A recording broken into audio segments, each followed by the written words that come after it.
Hi everyone, this is Arun from UPSC classes और आज मैं आप लोगों को इंपॉर्टेंट टॉपिक के बारे में डिस्कस करने वाला हूं। सबसे पहली रिक्वेस्ट आप सबकी ये है कि इसको किसी भी तरीके से पॉलिटिकल ना जोड़ा जाए। बहुत ही जनरल डिस्कशन है ये और बहुत ही इंपॉर्टेंट डिस्कशन है। सबसे पहली बात तो ये सुनिए, संविधान में ये अधिकार दिया गया है, हमें पॉलिटिकल राइट दिए गए हैं कि हम खुद चुनाव कर कर सरकार बनाते हैं और एक अच्छी सरकार जो है चुनाव करते हैं और वो सरकार हमारे लिए आगे बिल बनाती है और वो इम्प्लीमेंटेशन होता है और आगे एग्जीक्यूटरी जो है इम्प्लीमेंटेशन के जरिए ऑफिसर्स के जरिए जो है पब्लिक तक उस पॉलिसी को पहुंचाती है और पब्लिक जागरूक होकर उस पॉलिसी को फॉलो करती है, जिससे देश की व्यवस्था, कानून व्यवस्था, लॉ एंड ऑर्डर चलते रहते हैं। सभी का पर्टिकुलर डेवलपमेंट होता रहता है, चाहे एजुकेशन में हो, चाहे हेल्थ में हो, चाहे किसी भी सेक्टर में। अब मैं बात करने वाला हूँ मेन टॉपिक के बारे में कि किस चीज पर बात हो रही है। ध्यान से समझना बात को। होता क्या है कि किसी भी पर्टिकुलर प्रॉब्लम में जो है सिस्टम की जिम्मेदारी होती है।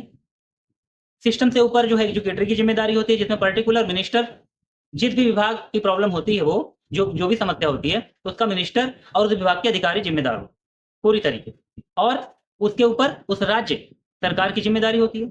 कभी भी जब भी कोई समस्या आती है, जाहिर सी बात है कि उस समस्या को सुलझाने की जिम्मेदारी उस सरकार की, उस मिनिस्टर की और उस विभाग के अधिकारियों की होती है। आप सभी लोग जानते हैं दिल्ली में 3 बच्चों की मृत्यु हो गई। 3 नहीं, अब तो अपडेटेड हो गया, 4 बच्चों की मृत्यु हो गई है यूपीएससी करने वाले स्टूडेंट्स की। अब सबसे पहले तो मैं ये बता दूं, वो आगे होता क्या है, वो यूपीएससी जब क्रैक करते हैं बच्चे तो करते क्या, वो आपके देश का भविष्य थे। असली जो हीरो होते हैं वो आपके लीडर, पीएम, सीएम या विधायक या सांसद नहीं होते हैं। ये लोग क्या करते हैं, हमारे चुनाव में किसी भी तरीके से, चाहे हमने चुना उनको इस तरीके से वो सत्ता में आते हैं या फिर सत्ता में आने के बाद किस जुगलबंदी से ये लोग काम करते हैं, अच्छा करते हैं, खराब करते हैं, ये अलग बात है। क्या बिल पास होता है, पॉलिसी बनती है और पब्लिक पर एजुकेटरी के जरिए इंप्लीमेंट किया जाता है। तो एजुकेटरी में मिनिस्टर्स भी होते हैं और एजुकेटरी में ऑफिसर्स भी होते हैं। तो यूपीएससी पास करने के बाद यही बच्चे सचिव बनते हैं, डिस्ट्रिक्ट कलेक्टर बनते हैं, आईएएस बनते हैं, आईएफएस बनते हैं और हर एक विभागों के प्रमुख समस्याओं का निदान करने के लिए अधिकारी बनते हैं। ठीक है। तो अब जिन बच्चों की डेथ हुई है उनका तो फ्यूचर गया, उनकी तो लाइफ गई, वो कुछ नहीं बन सकते। ठीक है। तो असली जो रोल प्ले करते हैं देश के विकास में, राज्य के विकास में, ये बच्चे ही हैं। यूपीएससी क्रैक करने वाले, आईएएस आईपीएस क्रैक करने वाले बच्चे जो मेन पिलर पे होते हैं, अधिकारी की पोस्ट पे होते हैं और आपकी व्यवस्थाओं को आप तक पहुंचाने में पूरा कार्य यही लोग करते हैं। ठीक है। क्योंकि लोकसभा में बिल पेश होता है, राज्यसभा में बिल पास होता है, उसके बाद इंप्लीमेंटेशन जो होता है वो एजुकेटरी में होता है और एजुकेटरी में अधिकारियों के हाथ में ही सारी चीजें होती हैं आप तक पहुंचाने की। तो ये अधिकारी ही बनते हैं। ठीक है। अब मेन मुद्दे पे आता हूं।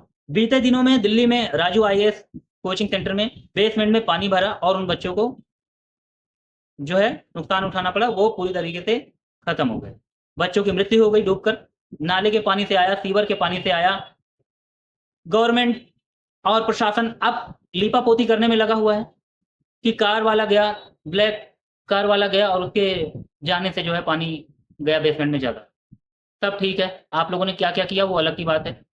सबसे पहली बात तो सभी लोगों से गुजारिश है, ये मुद्दा विद्यार्थियों का है और एक बात सभी लोग जान लें, मुद्दा ये छोटा नहीं है। विद्यार्थी अगर एक हो जाएं तो बहुत कुछ हो सकता है। दूसरी बात क्या है, ये कोई राजनीतिक मसला नहीं है कि आम आदमी बीजेपी पर डाले, बीजेपी आम आदमी पर डाले। ये विद्यार्थियों का मसला है और पूरे देश का मसला है।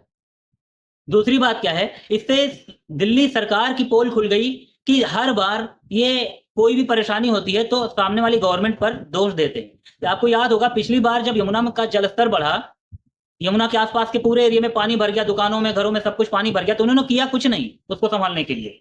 पिछले साल की बात बताई जा रही है, इन्होंने कुछ भी नहीं किया और कहा कि हरियाणा से पानी छोड़ दिया गया इसलिए हमारी परेशानी हुई। मतलब ये हरियाणा पर दोष मर दिया गया, हरियाणा सरकार पर दोष मर दिया गया। मतलब कुछ भी दिल्ली में परेशानी होती है तो अलग सरकारों पर दोष मर दिया जाता है। इनकी खुद की कोई जिम्मेदारी नहीं होती है, कोई भी समस्या नहीं सुलझाते ये। कोई भी लॉ एंड ऑर्डर का, कानून का काम हो, कहीं चोरी हो जाए, पुलिस जिम्मेदार नहीं होती, सरकार जिम्मेदार नहीं होती। आज बेसमेंट में पानी में फंसकर बच्चे डूबकर मर गए, जिम्मेदार होगा, इनको ये बनाएंगे जिम्मेदार कोचिंग इंस्टीट्यूट के ओनर को, ये बनाएंगे जिम्मेदार उस कार, आने वाली कार। अरे कोई रास्ता है, कोई आएगा जाएगा नहीं। आप वीडियो देखिए, वो कार वाला आया और गया, इससे बड़ी बात नहीं है। असली गुनहगार वो है जिसके कारण इतना जल जमाव हुआ, अव्यवस्था फैली, यही मेन कारण है। अब इसके जिम्मेदार कौन है? जाहिर सी बात है म्यूनिसिपल कारपोरेशन ऑफ दिल्ली पूरी तरीके से जिम्मेदार है। अब म्यूनिसिपल कारपोरेशन ऑफ दिल्ली किसके हाथ में आता है इस समय? आप ये छोड़ दो कि पहले की कौन समय का जिम्मेदार था, काफी वक्त से एमसीडी आम आदमी के हाथ में है। अब आम आदमी क्या गुल खिलाती है इस मामले में, वो तो राजनीति करने वाले जाने, पर किसी के बच्चे मरे हैं। आज विद्यार्थियों के नाम पे आप जाति ढूंढो, सरकार ढूंढो, पार्टियां ढूंढो, या लीपापोती करके काम बंद करा दो, या कुछ कोचिंग इंस्टीट्यूट बंद करवा दो, उससे हल नहीं निकलने वाला। सच में जिम्मेदार कौन है? तत्कालीन सरकार है। सच में जिम्मेदार कौन है? तत्कालीन विभाग है, एमसीडी विभाग, आम आदमी का। इन सब पर क्रिमिनल एक्टिविटी का केस होना चाहिए। पूरी तरीके से इन लोगों ने नुकसान कर दिया है। मैं आप सभी से हाथ जोड़कर निवेदन करता हूं, इसको राजनीति से ना जोड़ें। छात्रों के साथ जिनकी डेथ हुई है उनको पूरा न्याय मिले, वो उनका भविष्य, उनकी जिंदगी सब खत्म हो चुकी है। आशा करता हूं हर कोई अपने बच्चों को बेहतर भविष्य देना चाहता है, तो क्या आप दिल्ली जैसी व्यवस्था वाले देश और राजधानी में भेजेंगे जहां पे यकीन माने वो पानी 1 घंटे का भी नहीं था सही से? सोचिए दिल्ली में इस तरीके से व्यवस्था अव्यवस्था में फैली हुई है कि 1 घंटे 1.5 घंटे बारिश हो जाए तो पूरी दिल्ली जलमग्न हो जाती है। पर सरकार सबको बनानी है दिल्ली में। एमसीडी डिपार्टमेंट क्या कर रहा है भगवान जाने। आज ये परेशानी हो गई तो दोस्त किस पे मढ़ा जाएगा, किस पे नहीं मढ़ा जाएगा। लेकिन सच तो ये है, दिल्ली इतनी दुर्गति वाली व्यवस्था में फैल गई है। हम सब ने फ्री पानी की लालच में, फ्री बिजली की लालच में हमने क्या कर दिया है दिल्ली को, हम चुप रह जाते हैं और सरकारें इस तरीके से चलती हैं, डिपार्टमेंट इस तरीके से चलते हैं। ना तो जनता की कोई सुनवाई है, ना समस्या की सुनवाई है। लोग एक दूसरे पर आरोप मरते हैं, लोग मरते जा रहे हैं, कानून व्यवस्था अव्यवस्थित हुई पड़ी है, कोई नहीं देखने वाला है। इतना और तो और बता दूं, जल विभाग का इतना खराब सिस्टम है पूरी दिल्ली में, या तो गंदा पानी आएगा या पानी आएगा ही नहीं। तो ये सब सच्चाई है जो आम पब्लिक के नाते मैं आपके सामने रख रहा हूं। यूपीएससी के करने वाले बच्चे पानी में डूबकर मारे गए, उसकी पूरी जिम्मेदारी किसकी है?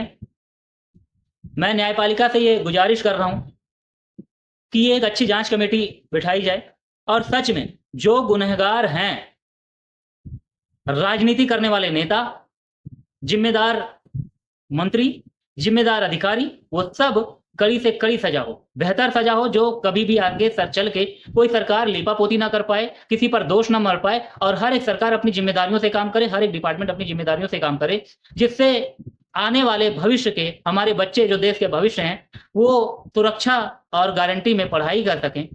सोचिए गांव से निकलकर बच्चे आने वाले थे, अनेक सपने लेके आते हैं। यूपीएससी करने वाले बच्चे गांव से आते हैं, किसी के माँ बाप घर बेचते हैं, जमीन बेचते हैं, जायदाद बेचते हैं, उधार लेते हैं और अपने बच्चों को शहरों में भेजते हैं पढ़ने के लिए। ये बच्चे आके यहाँ पर इस तरीके से अगर मौत के गाल में समा जाएं तो इसका जिम्मेदार कौन? वो माँ बाप हैं क्या जो बड़ी उम्मीदों से बच्चों को भेजते हैं, या फिर वो बच्चे हैं जो उम्मीद और सपनों को लेकर आते हैं? चॉइस आपकी है। आप चाहे इसका आरोप आम आदमी पर लगाएं, भारतीय जनता पार्टी पर लगाएं, कांग्रेस पर लगाएं, अधिकारियों पर लगाएं, या ये सोचे बच्चा है, जनसंख्या देश की ज्यादा है, मर गए, क्या फर्क पड़ता है। ये आपकी चॉइस है, पर आप भी देश के नागरिक हैं और आपके भी बच्चे हैं, उनका कैरियर, उनका भविष्य भी आप देखना चाहते हैं। क्या ऐसी जल जमाव वाली व्यवस्था में, क्या ऐसी जगह पर आप अपने बच्चों को भेजेंगे पढ़ने के लिए? क्या आपके बच्चों के साथ अगर ऐसा हो तो आप भी आम आदमी, भारतीय जनता पार्टी, कांग्रेस या राजनीति की उथल पुथल में साथ देंगे? चॉइस आपकी है, जिम्मेदारी आपकी है, बच्चे आपके हैं। आशा करता हूं सही निर्णय लेंगे, वीडियो को आगे बढ़ाएंगे और सभी जिम्मेदार लोगों के लिए सजा की मांग करेंगे। मिलते हैं नए वीडियो में अच्छी बातों के साथ। जय हिंद, जय भारत।